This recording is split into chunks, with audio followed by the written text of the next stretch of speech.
Sehingga la ilaha illallah itu lebih dianalisis cara lafadz ini pelafatannya ada sanadnya ndak ya gitu. Terus cara melafatkan bareng-bareng seperti itu ada tumpengan ini bid'ah enggak ya. Jadi pertanyaannya sudah tidak tentang keramatnya atau sakralnya atau fadilahnya la ilaha illallah, tapi sudah macam-macam.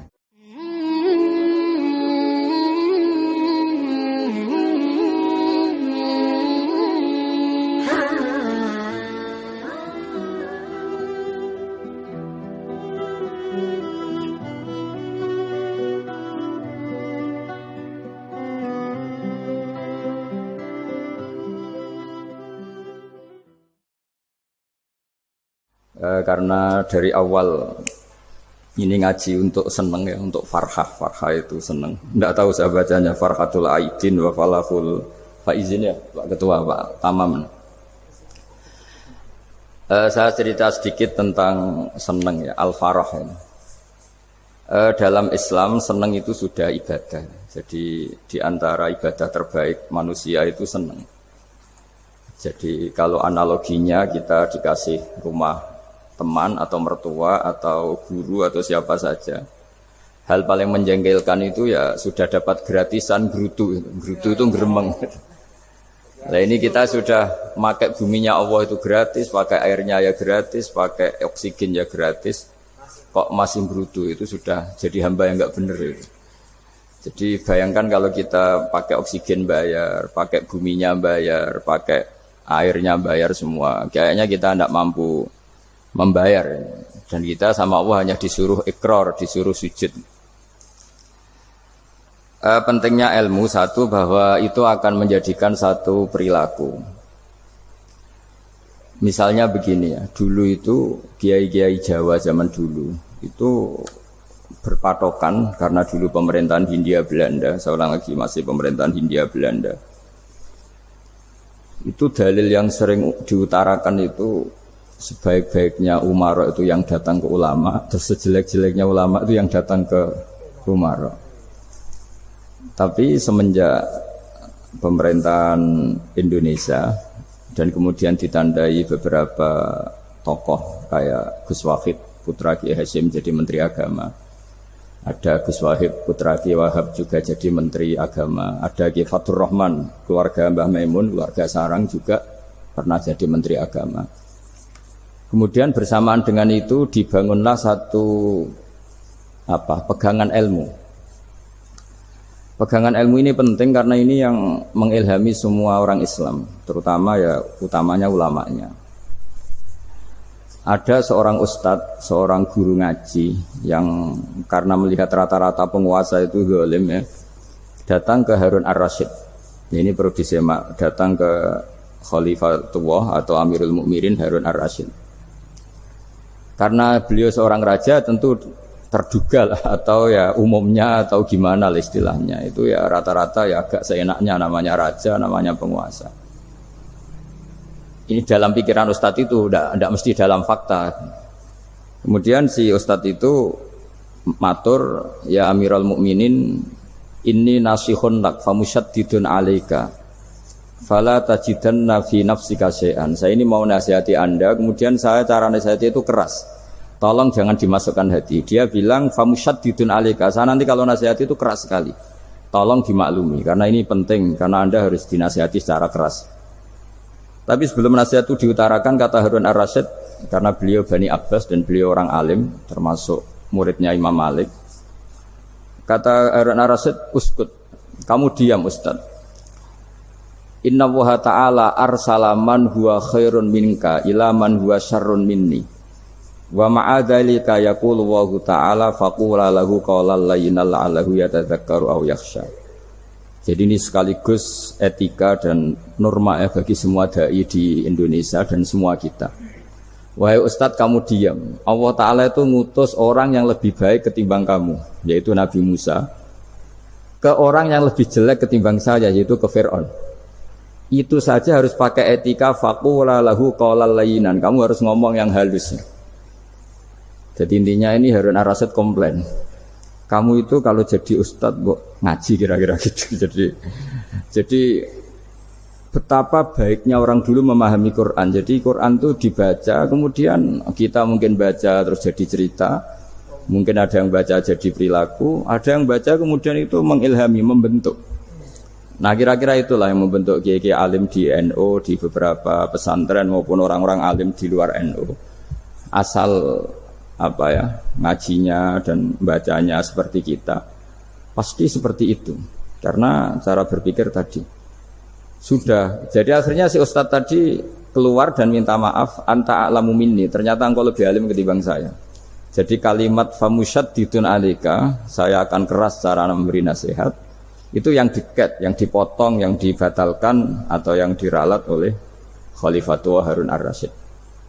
Yaitu dikatakan inna wa ta'ala arsalaman huwa khairun minka ila man huwa syarrun minni. Yaitu Allah mengutus orang yang lebih baik ketimbang kamu, yaitu Nabi Musa, ke orang yang lebih jelek ketimbang saya, yaitu Fir'aun. Itu pun harus faqula lahu qaulal layyinan. Cara berdakwah harus dengan kata-kata yang halus, yang lembut, yang indah. Dan dengan kata-kata itu diharapkan la'allahu yatadzakkaru aw yakhsha. Semoga yang didakwai menjadi ingat. Sehingga dengan kemampuan ilmiah seperti ini menjadi pegangan bersama bahwa kita sebagai dai atau sebagai tetangga atau sebagai sama-sama warga Indonesia, bawaan kita memang harus faqula lahu qaulal layyinan la'allahu yatadzakkaru aw yakhsha. Kemudian dalam disiplin ilmu yang lain, halus itu tidak kuat. Angin itu ya halus, tapi kalau di manage itu jadi kekuatan yang dahsyat. Begitu juga air dan sebagainya. Sehingga tidak perlu khawatir terus kalau dakwah halus itu tidak punya efek yang signifikan. Tidak juga. Allah Ta'ala itu pengelola angin. Angin itu kekuatannya dahsyat. Sehingga Nabi Sulaiman dikasih kekuatan angin dan bisa terbang kemana-mana. Kemudian sekarang jadi teknologi yang banyak memanfaatkan angin. Mulai rem, mulai apa saja. Sehingga dari cerita saya ini kemudian terus kiai-kiai itu membentuk dakwah termasuk di ekonomi dengan cara yang rileks. Nah cara rileks itu satu tentu dimulai dengan ilmu. Misalnya begini, saya beri contoh. Ketika ada orang melafadzkan kalimat la ilaha illallah, tiada Tuhan selain Allah. Kemudian kalimat ini mungkin kalau orang NU baca itu rutin ya, karena kiainya kelamaan ya yang ikut sambil tidur ya. Kalau tahlil itu disebut kiai tertentu itu mesti yang belakang wah suwi itu kalau kiai itu lama itu. Nah kiainya juga karena jadi lakon ya kan lebih semangat karena pegang mic. Biasanya gitu di NU itu. Kalau khotib mesti semangat karena yang pegang mic, yang dengerin mesti ngantuk karena monoton gitu. Karena yang mendengerin sudah tahu pasti nyuruh baik meninggalkan yang jelek. Jadi ilmunya sudah disimpulkan dulu. Setiap yang tidur di masjid mesti tak tanya kenapa tidur. Ilmunya tidak ada perkembangan, Gus, nyuruh yang baik, meninggalkan yang jelek. Tapi kalau ilmunya agak ada perubahan kan dengar semua pasti nyuruh yang jelek, meninggalkan yang baik. Karena watak manusia itu agak-agak suka fitnah, itu suka geger. Tapi kalau monoton itu mesti enggak itu. Tapi yang menjadi pegangan kita, saya ulang lagi, itu ilmu dulu. Saya ulang lagi itu ilmu dulu. Saya berkali-kali menyontohkan kalau ada orang kafir, orang yang tidak bersyahadat 70 tahun, kemudian dia bersyahadat sekali saja di akhir hayatnya, itu kata Allah qulil ladzina kafaru iyantahu yughfar lahum ma qad salaf. Katakan ke mereka yang kafir jika dia mau bersyahadat itu masa lalunya diampuni semua. Sehingga kedahsyatan kalimat ini luar biasa. Orang yang kafir 70 tahun saja barokahnya la ilaha illallah ini dosanya bisa diampuni semua. Nah kemudian karena ilmu ini tidak begitu populer atau kurang dipopulerkan atau kita sendiri kurang menghayati, sehingga la ilaha illallah itu lebih dianalisis cara lafadz ini, pelafatannya ada sanadnya ndak ya gitu. Terus cara melafatkan bareng-bareng seperti itu ada tumpengan ini bid'ah enggak ya. Jadi pertanyaannya sudah tidak tentang keramatnya atau sakralnya atau fadilahnya la ilaha illallah, tapi sudah macam-macam. Wiridan cara seperti ini ada hadisnya enggak, legal enggak, terus ada sanadnya enggak. Jadi saya mohon semohon-mohonnya untuk teman-teman yang di Al-Iman itu harus ngaji ya. Ngaji itu nanti kamu tahu cara mandang sebuah ibadah atau perilaku atau apa sajalah tahu. Karena al ilmu yurisul ahwal, ilmu itu bisa mengilhami cara pandang. Dulu yaitu saya ulang lagi, ketika zaman Hindia Belanda, karena pemerintahnya Hindia Belanda itu ulama-ulama keras sekali, sejelek-jeleknya ulama itu yang datang ke Umarok. Tapi setelah era Mbah Hashim, era sampai Mbah Maimun, itu mereka peduli sama Umarok, sama semuanya sama-sama warga Indonesia yang ingin melihat Indonesia yang lebih baik. Sehingga banyak, ya kakak saya sendiri pernah wakil bupati, terus putra Mbah Maimun wakil gubernur, ini teman saya Kiai Hafid ya bupati. Semenjak itu terus, dan itu nggak lepas dari cara pandang. Yaitu cara pandang diantaranya adalah cerita tentang Nabi Musa yang Allah tetap peduli sama Fir'aun, sehingga tetap didakwai Nabi siapa? Musa. Dan posisi Musa datang bukan memanggil. Ya, cuma kayak sampai sekarang tuh belum pernah ke kantor bupatinya Pak Hafid, karena kadang-kadang orang terus curiga mengajukan proposal, jadi agak repot. Ketemu bupati itu sialnya kiai kan mesti pikirannya orang bupati ini nyangoni, kiai ini disangoni itu. Itu terus kayak kita fakir miskin itu. Jadi makanya saya itu belum pernah datang. Tapi alhamdulillah karena beliau berambisi menjadi wa khairul umara mayatuna babal ulama. Jadi datang tapi sangat ambisius ingin mengalahkan ulama, karena dia kalau datang statusnya lebih tinggi. Ya tidak apa-apa, ini tawaduk tapi niatnya agak begitu tawaduk. Jadi datang. Makanya saya kemarin Yusuf Mansur pas datang, Pak Ustadz Yusuf Mansur saya datang harus sekali saja. Kalau kedua kali ribet. Karena kalau beliau datang dia punya status tawaduk. Lama-lama yang didatangi jadi takabur. Saya jadi yang ahli neraka, dia ahli surga. Saya kan rugi dong. Hanya rugi, gue kehilangan teh, kehilangan kopi, dia beliau berstatus tawaduk, saya berstatus takabur, kan repot. Makanya saya berharap jangan datang lagi. Karena jadi repot itu, jadi repot kan. Padahal saya kalau disuruh datang ke Jakarta kayaknya ya berat, selain sibuk juga takut ganggu saya ini. Jadi saya sering di Jakarta tapi ya tadi jarang ya. Biasanya nganggarkan waktu hanya pas saja, tidak kurang tidak lebih. Biasanya ngajar di pondoknya Pak Kures itu di Baitul Quran ya. Hanya ngajar santri-santri itu. Nah, jadi pemahaman Quran dulu itu kata Imam Ghazali, ini sekaligus karena ada Pak Ustadz Yusuf Mansur, itu membaca Quran itu membaca, bukan bercerita. Kalau kamu membaca seperti ini, kunta qori'an, kamu pembaca. Pembaca itu yang mengambil pelajaran. Tapi kalau kamu hanya cerita, itu namanya kunta hakian. Sebenarnya Anda tidak membaca Quran, tukang cerita. Misalnya tadi cerita Nabi Musa datang ke Fir'aun. Itu kalau kamu hanya cerita, wah dulu itu ada orang namanya Fir'aun, didakwai Nabi yang namanya Musa. Ya itu namanya tukang cerita. Kalau kamu pembaca tidak gitu. Betapa baiknya Allah, orang sengawur Fir'aun saja inginnya Allah masih ingin diselamatkan dengan mengutus Nabi Musa kekasihnya. Itu namanya kunta qori'an, kamu pembaca betul, bukan kunta hakian, kamu tukang cerita. Begitu juga seterusnya tentang Quran ayat-ayat seterusnya.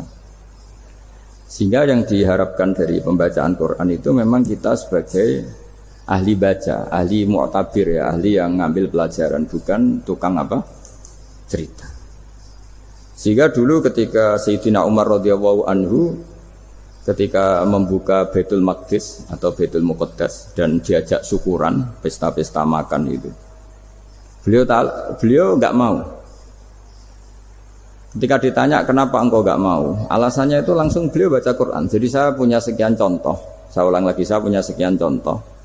Orang-orang dulu dengan Quran itu menyatu, bukan sekedar dihafal tapi menyatu. Sehingga bawaannya itu sudah Qurani, sudah Qurani. Saya beri contoh pertama Rasulullah SAW, nanti Umar kedua. Rasulullah itu pernah enggak makan sampai 3 hari.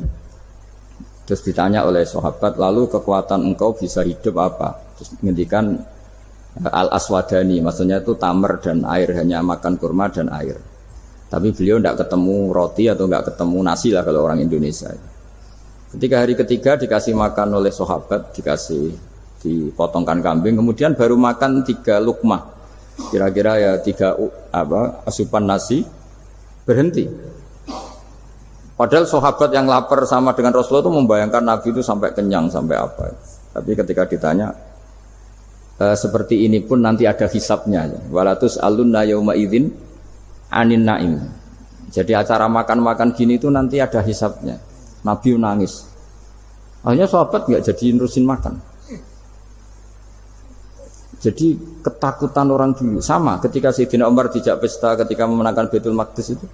Inna wa ta'ala ayyara qauman. Allah itu mengkritik sebuah komunitas kaum karena apa? Adhabtum thayyibatikum fi hayatikum dunya wastamta'tum biha. Kamu adalah orang-orang yang jatah nikmat kamu sudah kamu habiskan di dunia. Adhabtum itu kalian habiskan jatah kenikmatan kamu di dunia. Wastamta'tum biha, kamu di dunia sudah berpuas-puas. Maka jatah Anda sekarang di akhirat habis. Sehingga Sayyidina Umar enggak mau pesta-pesta karena takut jatah nikmatnya habis. Kata beliau terus astabqi thayyibati, akan saya sisakan sisi-sisi kebaikan saya supaya tidak habis. Corong Jawa itu aja dientek-entekno biar jatahnya masih. Sehingga di dunia kiai itu ya meskipun saya akrab bupati, akrab mungkin wakil gubernur, saya itu ya jarang ketemu. Karena kalau orang Jawa bawaannya ketemu ya makan-makan, guyon-guyon. Nak keterusan ras mlebu swarga. Makanya saya pastikan Pak Yusuf Mansur kesini tidak akan saya jamin, biar aja, biar jatahnya masih. Jadi ini bukan karena saya bakhil, biar jatahnya masih. Ya, jadi itu ilmunya kiai. Nah, efek dari ilmu ini dahsyat. Kalau Anda berpikir tentang nasib Anda di akhirat, nanti bawaannya juga tidak akan mudah menyalahkan orang lain, tidak akan menghakimi orang lain karena sibuk dengan dirinya sendiri, tapi tidak dengan makna egois, tapi makna orang baik itu siapa? Orang yang sibuk dengan app pada dirinya, dengan kekurangan pada dirinya, saking sibuknya mikir app-nya sendiri, tidak sempat mengoreksi app-nya orang lain. Itu awal ilmu. Ilmu itu tidak dimulai dari larangan. Kalau larangan karuan, tidak termasuk ahli surga orang yang suka mengadu domba, tidak termasuk orang baik yang cari kesalahan orang lain. Itu namanya pelarangan. Tapi ilmu itu di atas nahi, di atas pelarangan itu. Kamu punya kesadaran bahwa kamu itu yang penting selamat dulu, jangan memikirkan orang lain. Dengan makna bukan egois, tapi dengan makna supaya tidak menyalahkan orang lain. Nah, saya termasuk ya boleh dikatakan kiai lah, yang paling fanatik bahwa semuanya itu harus dimulai dari ilmu. Ya saya ulang lagi, dimulai dari ilmu. Nah, dari sini kemudian saya berharap Indonesia menjadi damai, menjadi baik. Itu bukan karena kita baik-baik banget ya, tidak mungkin kita ada nabi, tapi karena sudah sibuk dengan memikirkan kesalahan diri sendiri. Sehingga misalnya kita baca Quran, Rabbana zalamna anfusana, lalu kita langsung ingat betapa hubungan kita dengan Allah itu harus ikrar dulu, merasa zalim dulu, merasa salah dulu. Nah, kalau semua orang merasa salah di depan Allah itu mesti bawaannya enggak mudah menyalahkan orang lain, karena kita bilang Rabbana zalamna anfusana.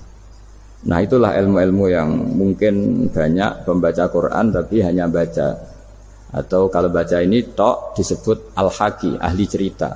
Yang dibutuhkan tuh al-qari', pembaca kemudian mu'tabir, kemudian mau beriktibar.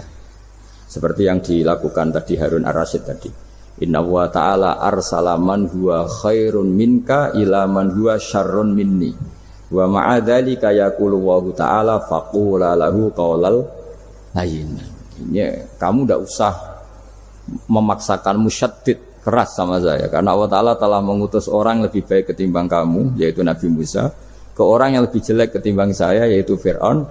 Itu saja harus beretika. Faqula lahu qaulal layyin la'allahu yatadzakkaru aw yakhsha.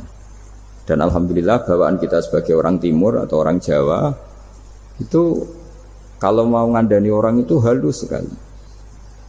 Di antara bentuk kehalusan kata-kata diceritakan di ayat lain.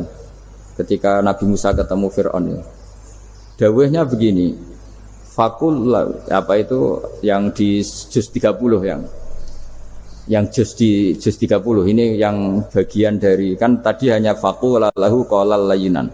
Lahu qaulal layyinan itu bentuknya apa? Ya, bentuknya apa? Itu Nabi Musa disuruh ngendikan sama Fir'aun. Apakah kamu mau saya nasihati? Fakul halaka ila antazakka. Halaka itu pilihan, hal itu istifham, laka itu otoritatif. Jadi betapa santonya kalimat itu, fakul halaka ila antazakka.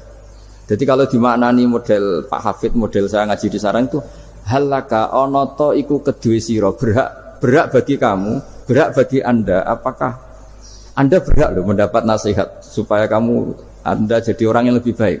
Halaka ila anta zakat. Jadi tidak kalimat perintah tapi kalimat pilihan. Apa engkau mau saya beri nasihat? Wahdiyaka ila rabbika fatakhsha.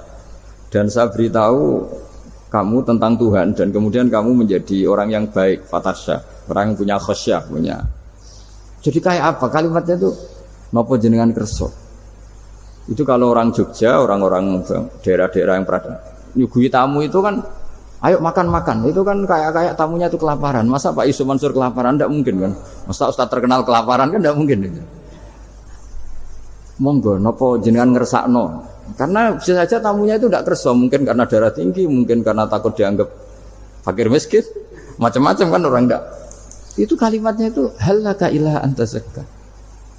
Kayak apa indahnya dakwah. Halaka ila anta zakka. Itu ada kata laka itu ya terserah jenengan mau enggak. Wa ahdiyaka ila rabbika fatakhsha. Nah, itu yang disebut membaca. Kunta qari'an la hakian. Anda benar-benar membaca Quran, bukan sekadar pencerita. Nah, kemudian ini yang terakhir saya juga baru, sebenarnya saya itu nggak pernah bilang sanggup itu, tapi Pak Ustadz Zakaria itu GR terus. Sampai tadi pagi itu saya belum tahu kalau ada acara ini. Ya karena saya kiai, jadi kalau kiai itu kan ingatnya sama Allah saja. Kalau sama manusia itu rontok-rontok lali gitu. Itu bukan memaksa, ya memang lupa. Sejauh mana sih pentingnya manusia kan tidak penting cara ilmu tasawuf itu. Tapi karena ini titipan Rasulullah SAW terus menjadi penting kan. Dititipi umat kayak jenengan itu. Ya sudah ngaji ngatur kiai ribet itu. Kiai ini biasa ngaji kan, kiainya yang ngatur santri ini enggak. Pak Yai ngaji tanggal ini jam ini. Itu kan mengabaikan semua aktivitas kiai. Padahal jam ini mungkin saya punya jam. Mungkin jalan-jalan atau ngaji atau mutolaah atau munajat. Gara-gara Pak Zakaria ini terus Mas Tamam ini yang provokasi. Harus ngaji di jam ini, tema ini. Saya itu kalau ngaji ditentukan tema itu, ini memang saya agak keras di bab ini. Itu kayak ibarat gini loh. Saya ini dokter, kemudian ada orang yang sakitnya itu jantung, terus bilang ke saya, Pak dokter sembuhkan kukul saya. Wong penyakit ekstrimnya itu jantung, kok bila disembuhkan apa? Kukul. Kan gak penting, sembuh tidak sembuh, kukul itu kan gak penting, jerawat itu. Kiai itu tahu kesalahan paling fatal manusia itu akidah. Jadi kadang-kadang mintanya ilmu yang tidak akidah, yang gak penting. Jadi kadang-kadang kiai itu ya digurui betul kalau di Indonesia itu. Misalnya, ini tidak nyindir loh, memang marah betul kalau di bab-bab seperti ini. Tapi ini biar jadi ilmu masif, ilmu yang general. Saya ulang lagi ya, Anda jadi dokter, tahu pasien Anda ini penyakit jantung kronis atau sudah fatal lah sudah. Terus orang itu bilang, Pak Yai, itu Pak dokter, tolong obati kulit saya supaya tidak jerawatan. Kamu bilang ini orang aneh enggak? Aneh kan? Nah, kiai juga gitu. Saya sering itu ada orang mau haji gitu, Gus doain saya jadi haji mabrur. Pernah belajar haji Pak? Dereng. Mungkin enggak orang belum belajar nyupir terus kemudian minta didoain, Gus saya mau nyupir doain selamat. Mau nyupir aja enggak bisa kok minta doa selamat. Harusnya urutannya kan belajar dulu baru minta doa. Tapi kali ini aliman bener ngajaknya akidah dulu, ahli sunnah kan. Nah itu bener karena akidah itu hal yang prinsip memang harus. Kalau kebetulan enggak bener taruh visi betul. Untungnya kok temanya bener. Jadi saya mohon ke seluruh orang-orang yang mau ngaji ke kiai itu tema itu biar yang milih kiai supaya tahu prioritas yang harus benahin. Jangan tema yang kita yang milih, jangan-jangan tema yang kita pilih itu tidak mendesak atau tidak penting. Ini bukan apa-apa, ini saking ingin baik saya ya, keinginan baik saya supaya dulu zaman sahabat ya gitu. Kalau ada pertanyaan salah sama Nabi dibenerin, cuma Nabi terlalu bijak. Cara benerin tuh enak. Kalau saya karena tidak Nabi saja ya agak-agak kasar kan. Kalau tidak Nabi tidak wajib bener terus. Yang wajib bener terus itu Nabi. Saya beri contoh ya. Nabi itu ngendikan tentang kiamat. Kiamat itu dahsyat, mengerikan gini-gini. Kalau pikirannya orang kampung itu begini. Nabi ini aneh. Cerita kiamat dahsyat tapi nggak ada tanggalnya, ada tahunnya. Harusnya ada dong biar kita bisa persiapan. Sehingga Nabi disomasi di tengah-tengah khutbah itu, ya Rasulullah mata sa'ah. Nah, karena ini orang Bedui, Nabi enggak dengerin, diulang lagi.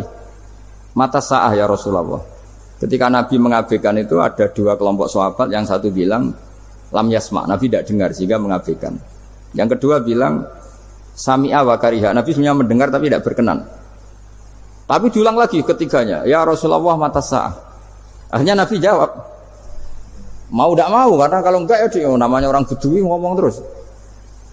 Nabi balik tanya, ya karena cara berpikir dia kalau kiamat itu jelas kapannya kan bisa persiapan itu. Paling enggak pas mau kiamat terus pas ngaji Quran apa kan bisa persiapan itu. Akhirnya Nabi balik tanya, ma'at tatalaha. Kalau kamu berani tanya kiamat, lalu persiapan kamu apa? Ya terus orang itu bilang masyhur tuh, ma'adatullah kabira sholatin wala siyamin wala kada wa kada walakinni uhibbuka. Saya sebenarnya tidak punya persiapan ya Rasulullah, cuma persiapan banyak puasa ya enggak, banyak sholat enggak, tapi saya mencintai engkau. Terus masyhur itu jadi hadis paling legenda, almar'u ma'aman ahabba, sebagian disebut anta ma'aman ahbabta. Ini kata semua sahabat yang di masjid. Si Bedui ini orang paling dibenci sahabat karena mengganggu Nabi saat khutbah, tapi akhirnya ini menjadi orang paling dicintai sahabat karena barokahnya itu hadis itu keluar secara terbuka, almar'u ma'aman ahabba. Sebagian riwayat yukhsyarul mar'u ma'aman ahabba, nanti orang akan sowan sama Allah bersama orang yang mereka cinta. Itu sahabat-sahabat fama farihu ba'dal Islam farahahum biadal hadis. Mereka tidak pernah senang setelah masuk Islam sesenang hadis ini, karena kita tidak perlu soleh-soleh banget, cukup nyintai orang apa soleh gitu. Makanya saya sekali bilang itu ya, kadang-kadang saya jadi orang alim itu ya rugi. Ruginya tadi, misalnya ya, untuk menjadi orang alim kan harus hafal Quran, ngaji Bukhari, Muslim, Ikhya. Ternyata pengumuman kedua orang nggak bisa apa-apa. Gelombang kedua para pecinta, waduh, itu kan repot ya.